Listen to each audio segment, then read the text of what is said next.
అందరికీ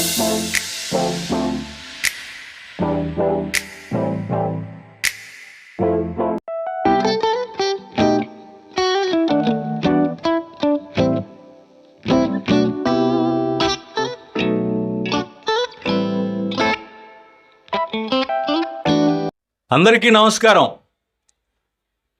నా పేరు భానుమూర్తి మల్నేని. నేను మీ రమేష్ సార్కి బాబాయిని. మీకు తెలిసే ఉంటారు, పెద్ద సారు. రమేష్ సార్ వాళ్ళ నాన్నగారు, ఆయనకి నేను తమ్ముణ్ణి. మీ రమేష్ సార్ గొంతులో వోకల్ కార్డ్స్ అంటే స్వరపేటిక దెబ్బతినటం వలన మాట్లాడే మాట స్పష్టంగా మైకులో రాదని చెప్పి ఈ అవకాశాన్ని నాకు ఇచ్చారు. ఈ రోజున ఈ కార్యక్రమానికి వ్యాఖ్యాతగా నేను వ్యవహరిస్తున్న ఈ అవకాశం నాకు లభించటం అదృష్టంగా భావిస్తున్నాను. మీతో మాటలను పంచుకునే ఈ కార్యక్రమంలో ఏదైనా పొరపాట్లు దొల్లితే అది నావిగా భావించాలి. తెలుసో తెలియకో ఎవరినైనా మనోవేదనకు గురి చేసినా మనస్ఫూర్తిగా క్షమించమని కోరుతున్నా. ఇక్కడ మాట్లాడే ప్రతి మాట కూడా రమేష్ సార్ మనోగతం నుంచి రమేష్ సార్ మాట్లాడినట్టుగా మీరు భావించాలని నేను కోరుకుంటున్నా. అయితే రమేష్ సార్ మాటల్ని నా మాటలుగా వినండి. ముందుగా ఈరోజు ఉదయం జరిగిన సరస్వతి పూజకు హాజరైన విద్యార్థులకు, ఉదయాన్నే పిల్లల్ని పూజకు సన్నద్ధం చేసి పంపించిన తల్లిదండ్రులకు, పూజలో భాగస్వామి అయిన పేరెంట్సు, టీచర్సు, వర్కర్స్కి అందరికీ నా ధన్యవాదములు.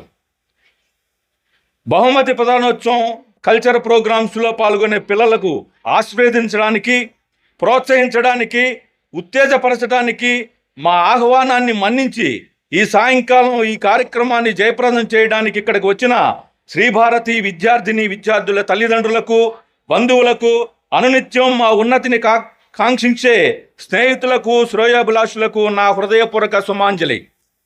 ఈ పూట ఈ కార్యక్రమంలో గత 2 నెలలుగా స్కూల్లో జరిగిన రకరకాల ఇన్నర్ స్కూల్ కాంపిటీషన్స్లో గెలుపొందిన విద్యార్థులకు బహుమతుల ప్రదానం ఉంటుంది. అలాగే మిమ్మల్ని అలరించే విధంగా చిన్నారులసే సాంస్కృతిక కార్యక్రమాల ప్రదర్శన ఉంటుంది. వీటితో పాటు సంగం గ్రామంలో భారతీ ప్రస్థానం అంచెలంచెలుగా పురోగతి వైపు ప్రయాణించిన విధానం, సాధించిన ఘన విజయాల గురించి కార్యక్రమాల మధ్యములో విరామం సమయంలో మీతో పంచుకుంటాను. శ్రీ భారతీ ప్రస్థానం ఎలా మొదలైంది, కాలక్రమేణా ఎలా రూపాంతరం చెందినది తెలుసుకుందాం.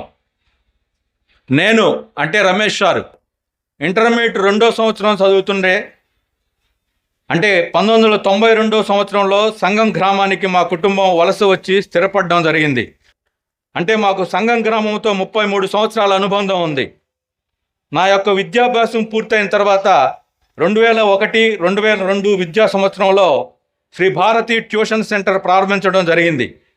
మొదటి సంవత్సరం విద్యార్థుల సంఖ్య కేవలం 5 మంది. వారిలో 2 నవోదయ కోచింగ్ చేరిన వారు.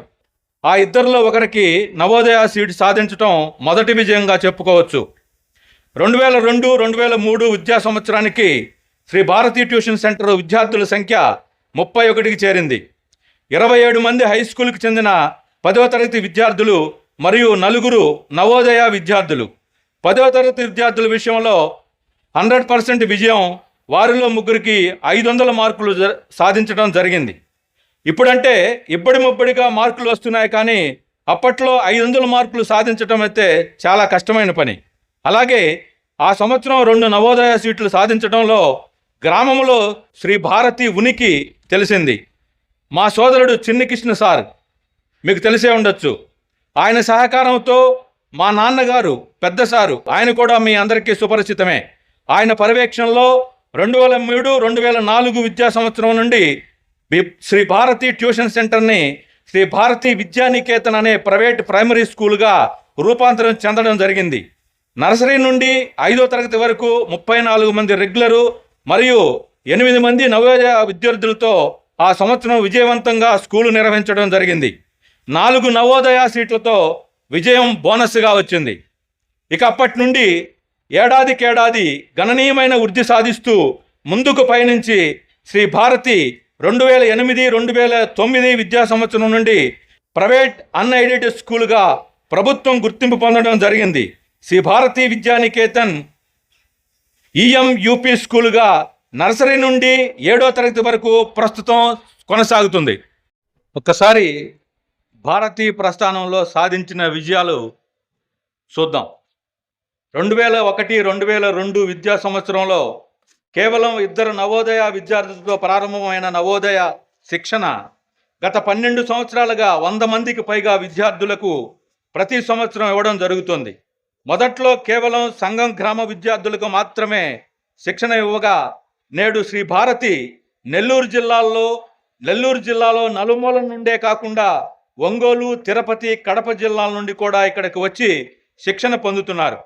2007, 2008 విద్యా సంవత్సరంలో కేవలం 8 మంది నవోదయ విద్యార్థులతో ప్రారంభమై శ్రీ భారతి హాస్టల్లో నేడు 200 మందికి పైగా బాలబాలికలతో నిర్వహింపబడుతుంది. నవోదయ సీట్ల సాధనలో గత 17 సంవత్సరాలుగా నెల్లూరు జిల్లాలోనే శ్రీ భారతి మొదటి స్థానంలో ఉంది. ఈ సంవత్సరం కూడా 6వ తరగతి నవోదయ సీట్లు 19, 9వ తరగతి నవోదయ సీట్లు 2 సాధించడం జరిగింది. నెల్లూరు జిల్లాలోనే కనీసం 8 సీట్లు కూడా ఏ స్కూలు పొందలేకపోయిందనటం ఆశ్చర్యం లేదు. ఇప్పటి వరకు నవోదయ సీట్లు సాధించిన వారి సంఖ్య ఎంతో మీకు తెలుసా? అక్షరాల 558 మంది.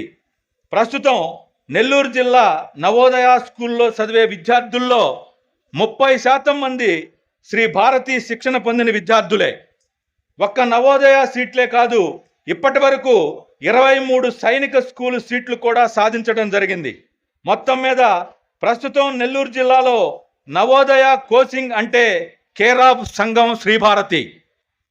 ఇక నవోదయ కాకుండా మిగిలిన తరగతుల రెగ్యులర్ విద్యార్థుల విషయానికి వస్తే 2003, 2004 విద్యా సంవత్సరం కేవలం 37 మంది విద్యార్థులతో ప్రారంభమై శ్రీ భారతి విద్యార్థుల తల్లిదండ్రులు మన్ననలు పొందుతూ ఏడాదికేడాది అభివృద్ధి సాధిస్తూ ప్రస్తుతం నర్సరీ నుండి 8వ తరగతి వరకు మొత్తం 525 మంది పైగా విద్యార్థులతో నిర్వహింపబడుతోంది. ప్రస్తుతం సంఘం గ్రామంలో అత్యధిక లోకల్ విద్యార్థులున్న విద్యా సంస్థ శ్రీ భారతి మాత్రమే. శ్రీ భారతి ప్రస్థానంలో ఇది సాధించాను, అది సాధించాను, ఈ స్థాయి నుండి ఆ స్థాయికి వచ్చాను అని గొప్పగా చెప్తున్నాను కదా. ఇదంతా నేను ఒక్కడనే సాధించానా? విజయం మొత్తం నాదొక్కడదేనా? ఒక కట్టడం గట్టిగా నిలవాలంటే దాని పిల్లర్స్ చాలా స్ట్రాంగ్గా ఉండాలి. శ్రీ భారతి అనే విద్యా సంస్థ ఇంత గట్టిగా నిలబడింది అంటే ఒక 4 పిల్లర్స్ దీనికి స్ట్రాంగ్ సపోర్ట్గా ఉన్నాయి. మొదటి పిల్లరు నా కుటుంబ సభ్యులు.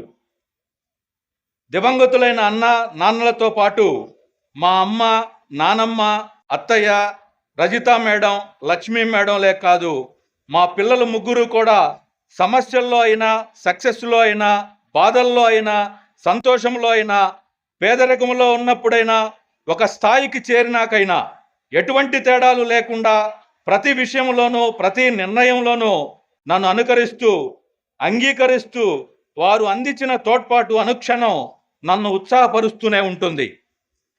ఇక రెండో పిల్లరు పూర్తి అంకిత భావంతో కష్టపడి, ఇష్టపడి పనిచేసే మా టీచర్సు మరియు వర్కర్సు, ఇప్పుడు పనిచేస్తున్న టీచర్స్ కానీ, ఇంతకుముందు పనిచేసిన టీచర్స్ కానీ, వర్కర్స్ కానీ ప్రతి ఒక్కరికి శ్రీ భారతి విజయ పరంపరలో ప్రధానమైనటువంటి భాగస్వామ్యం ఉంది. ఇక్కడ నేను ఒకటి చెప్పదలుచుకున్నా. ఇక్కడ భారతీ స్కూల్లో పనిచేసేటటువంటి టీచర్స్ని కానీ లేదా ఇప్పుడు వర్కర్స్ అని సంబోధించాను, వీళ్ళందరూ కూడా కుటుంబ సభ్యులతో సంబోధిస్తున్నా నేను. వాళ్ళు ఒక కుటుంబంలో ఉన్నటువంటి వ్యక్తులు ఏ విధంగా అయితే కష్టపడతారో ఆ విధంగా అంకిత భావంతో ఈ స్కూలు పైకి రావడానికి వాళ్ళు దోహదపడ్డారు. ఇక్కడ పనిచేస్తున్నటువంటి ఏ ఒక్కరూ కూడా వాళ్ళు మనుషులు కాదు, మరమనుషులు. వాళ్ళ సొంత పని అన్నట్లుగా చేస్తారు. అందుకే భారతీ స్కూలు ఇంత తక్కువ సమయంలో వృద్ధిలోకి వచ్చిందని నా అభిప్రాయం. ఇక మూడో ముఖ్యమైన పిల్లరు విద్యార్థులు, వారి తల్లిదండ్రులు. మీ సహకారం మరువలేనిది. ఇక్కడ ఒక విషయం చెప్పాలి. శ్రీ భారతి తరపున యాజమాన్యం కానీ, టీచర్స్ కానీ, మరెవరైనా కానీ ఏనాడు గ్రామంలో ఇంటింటికి తిరిగి స్కూల్ గురించి ప్రచారం చేయడం కానీ, పిల్లల్ని చేర్పించండి అని అడగడం కానీ, అడ్వర్టైజ్మెంట్ చేయడం కానీ ఇన్ని సంవత్సరాల్లో ఎప్పుడూ లేదు.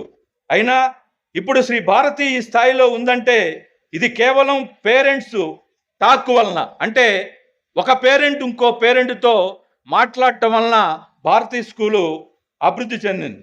అలానే ఎన్ని ఆటంకాలు ఎదురైనా, ఎన్ని ప్రలోభాలు మొహమాటాలు పెట్టినా, చివరికి బెదిరింపులకు పాల్పడినా ఏమాత్రం లెక్క చేయకుండా శ్రీ భారతిలో మీ పిల్లల్ని చేర్పించి కొనసాగిస్తున్న తల్లిదండ్రులందరికీ శ్రీ భారతి విజయం పరంపరలో ప్రధానమైన భాగస్వామ్యం ఉంది. ఇక 4వ పిల్లరు బంధువులు, స్నేహితులు, శ్రేయోభిలాషులు. నా జీవితంలో అడుగడుగునా అందరి సహాయ సహకారాలు పొందాను. నాకు ఎదురైన ప్రతి సమస్య నుండి తిరిగి చైతన్యం పొందేలా ప్రతి ఒక్కరూ తోడ్పాటు అందించారు. ఎక్కడి నుండో వలస పక్షులుగా వచ్చిన మా కుటుంబాన్ని సంఘం గ్రామం ఆప్యాయంగా హక్కున చేర్చుకుంది. పరిచయమైన ప్రతి ఒక్కరూ సహకరించిన వారే. ముఖ్యంగా కరోనా పాండమిక్ సమయంలో మేము 2 కుటుంబ పెద్దలను కోల్పోయినప్పుడు గ్రామస్తులు మాకు అందించిన సహకారం మరపుకురాదు. మీ తోడ్పాటుతోనే విధికి ఎదురొడ్డి నిలిచి ఈ స్థాయికి చేరుకునేలా చేసింది. మా జీవిత ప్రయాణంలో శ్రీ భారతి అంచెలంచెలుగా ఎదిగిన క్రమంలో మాకు చేయూతనందించిన హస్తాలన్నిటికీ కృతజ్ఞతతో ధన్యవాదాలు తెలుపుకుంటున్నాను. పూర్తి చేసుకొని 24వ వసంతంలోకి శ్రీ భారతి అడుగు పెడుతోంది. ఈ 23 సంవత్సరాల ప్రయాణంలో విద్యార్థుల తల్లిదండ్రులు ప్రతి ఒక్కరూ మాపై పూర్తి నమ్మకంతో మీ పిల్లల విద్యాభ్యాసాన్ని, అంటే ఒక రకంగా వారి భవిష్యత్తుని పూర్తిగా మా చేతుల్లో ఉంచారు. మేము తీసుకున్న ఏ నిర్ణయాన్ని ఎవరు ఏనాడు ప్రశ్నించలేదు. మేము ఏ నిర్ణయం తీసుకున్నా మీ పిల్లల శ్రేయస్సు కోసమేనని నమ్మారు. అలాగే మీరు మాపై ఉంచిన నమ్మకాన్ని నిలబెట్టుకోవడానికి నేను, మా అధ్యాపక బృందం నిరంతరం శ్రమిస్తూనే ఉంటాం. మీ పిల్లల ఉజ్వల భవిష్యత్తుకు బంగారు బాట వేయటానికి, వారు ఆ బాటలో తొలి అడుగులు అద్భుతంగా వేయడానికి సహకరిస్తామని హామీ ఇస్తున్నాను. మీ పిల్లల ప్రజ్ఞావంతులుగా, సంస్కారవంతులుగా, నైతిక విలువలు, క్రమశిక్షణ, బాధ్యత కలవారిగా తీర్చిదిద్దడంలో మా సాయశక్తులా ప్రయత్నించి మీరు మాపై ఉంచిన నమ్మకాన్ని నిలబెట్టుకోవడానికి పూర్తి అంకితభావంతో కృషి చేస్తామని హామీ ఇస్తున్నాను. మా ఆహ్వానాన్ని మన్నించి పిల్లలను ఉత్సాహపరచడానికి, ప్రోత్సహించడానికి ఓపికగా కూర్చొని కార్యక్రమాన్ని వీక్షించి కార్యక్రమ నిర్వహణ విజయవంతంగా కావడానికి సహకరించిన ప్రతి ఒక్కరికి ధన్యవాదాలు తెలియజేసుకుంటున్నాను. అలాగే ఈ కార్యక్రమం ఇంత విజయవంతం అవ్వటానికి సహకరించినటువంటి స్టేజీ అలంకరణ చేసిన సీనుకి కానీ, మా అధ్యాపక బృందానికి కానీ, మా దగ్గర పనిచేసే వాళ్ళందరికీ కూడా హృదయపూర్వక కృతజ్ఞతలు తెలియజేస్తున్నా. మొత్తం స్టేజీ మీదకి రండి నాన్న.